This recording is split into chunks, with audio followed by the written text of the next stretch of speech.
এখন একটা সুদিনের আভাস আমরা দেখতে পাচ্ছি, একটা সূর্যোদয় হওয়ার সম্ভাবনা। এই সূর্যোদয়কে যদি আপনি আমি আল্লাহর কাছে চেয়ে যদি উদিত করতে পারি, যদি এই সূর্যোদয় মেঘের মধ্যে ঢেকে না যায়, সূর্য ওঠা যেমন সত্য, ঠিক তেমনি সত্য হচ্ছে বাংলার জমিনে কালেমার পতাকা উড্ডীন হবে। কোন জালেম আটকা দিতে পারবে না, পারবে না এবং পারবে না। নতুন করে যে আইনগুলো করা হচ্ছে, যে স্কুলের ভিতরে গানের শিক্ষক দেওয়া হবে, কোরআন শিখানোর শিক্ষক দেওয়া হয় নাই। আচ্ছা, নবীজিরে কে আমরা দেখছি? কেউ নবীজিকে আমাদেরকে দেখছেন? কিন্তু আমাদের ভালোবাসা কেমন আর নবীজির ভালোবাসা কেমন একটু চিন্তা করেন।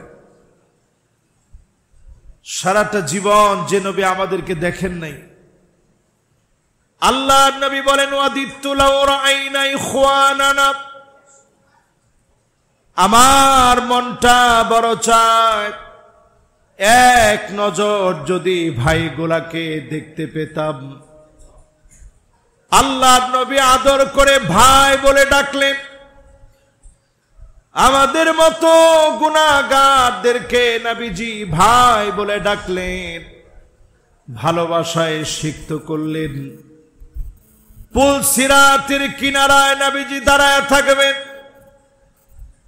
ইয়া রাব্বি সাল্লিম, ইয়া রাব্বি সাল্লিম বলে বলে নবীজি সেদিন কাঁদবেন। নবীজির কান্নার কারণে উম্মতকে যিনি মাফ করে দিবেন তিনি কে? প্রিয় ভাইরা আমার, যারা এখন আমার সামনে বসা আছেন, নবীজি আমাদেরকে আদর করে ভাই বলে ডাকছেন। জোরে বলেন, কি বলে ডাকছেন? স্বাভাবিক আমি এখানে মাহফিল করার জন্য আসছি। আমারই যদি আপনারা বলেন, ভাই কেমন আছেন, যদিও আমি কিছু মনে করব না,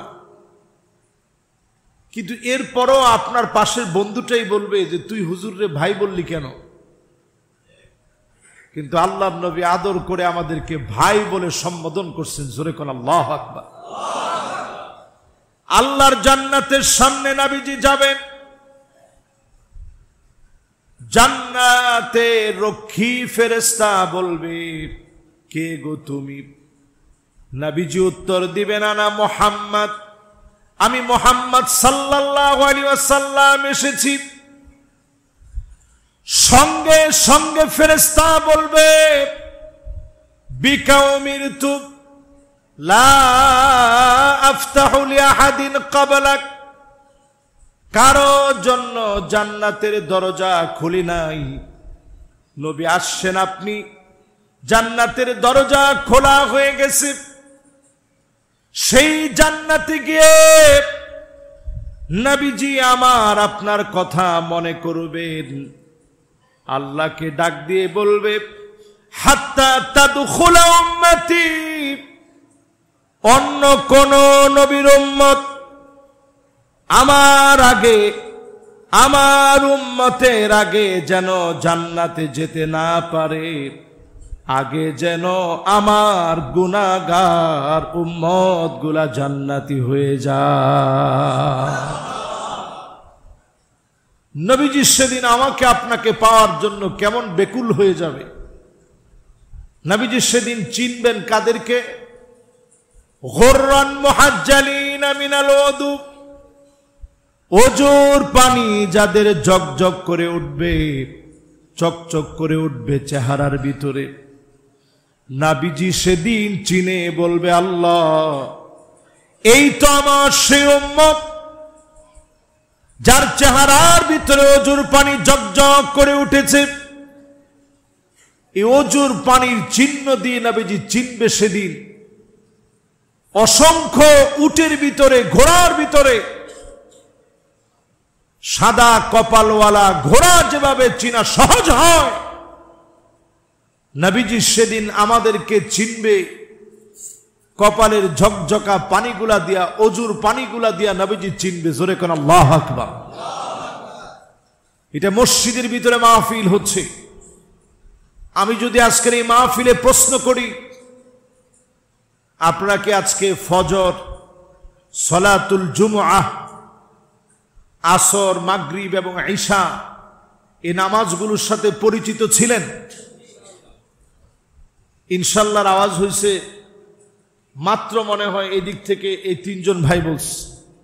এর মধ্যে একজন আমাদের তাজুল ভাই, কি জানি নাম, মামুন ভাই আর খোরশেদ ভাই, এই তিনজন আমাদের সঙ্গে সঙ্গে মোটামুটি বলছে যে আলহামদুলিল্লাহ পরিচয় হয়েছে।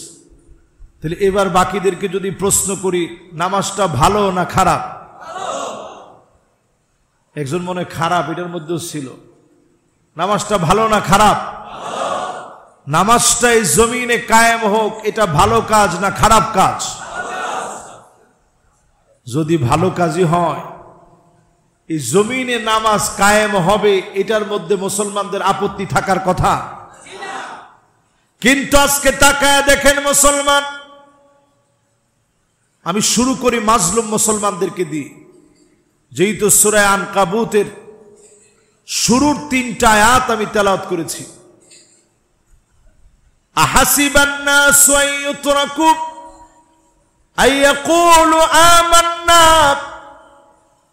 শুধু আপনি যদি বলেন ঈমান এনেছি, আল্লাহ আপনাকে ছেড়ে দিবে না। পরীক্ষা অবশ্যই নিবে। পরীক্ষার মাধ্যমে উত্তীর্ণ করে যিনি বিজয় দিবেন তিনি কে? বিজয় তো আল্লাহ দিয়েছেন। বাংলাদেশে আজকের যেই দিনে আমরা বসে মাহফিল করছি, এখানে অনেক ভাইয়েরা আছে 16 বছর ঘরের ভিতরে ঘুমাইতে পারে নাই। ঠিকটা আর একটু আস্তে কর।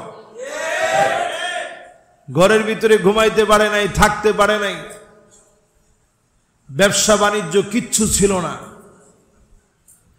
জীবনের সবটুকুন কোরবানি করে দিয়েছে, যৌবন সবটাই কোরবান করে দিয়েছে জেলখানার ভিতরে। অন্য কিছু তারা কামনা করে না, আল্লাহর কাছে তারা শুধু চায় এর বিনিময়ে যেন এই জমিনের দিন কায়েম হয়ে যায়। ঠিক কিনা বলে?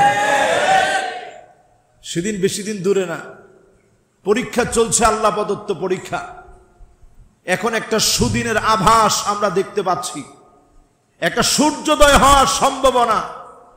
এই সূর্যোদয়কে যদি আপনি আমি আল্লাহর কাছে চেয়ে যদি উদিত করতে পারি, যদি এই সূর্যোদয় মেঘের মধ্যে ঢেকে না যায়, সূর্য ওঠা যেমন সত্য, ঠিক তেমনি সত্য হচ্ছে বাংলার জমিনে কালেমার পতাকা উড্ডীন হবে। কোন জালেম আটকা দিতে পারবে না, পারবে না এবং পারবে না।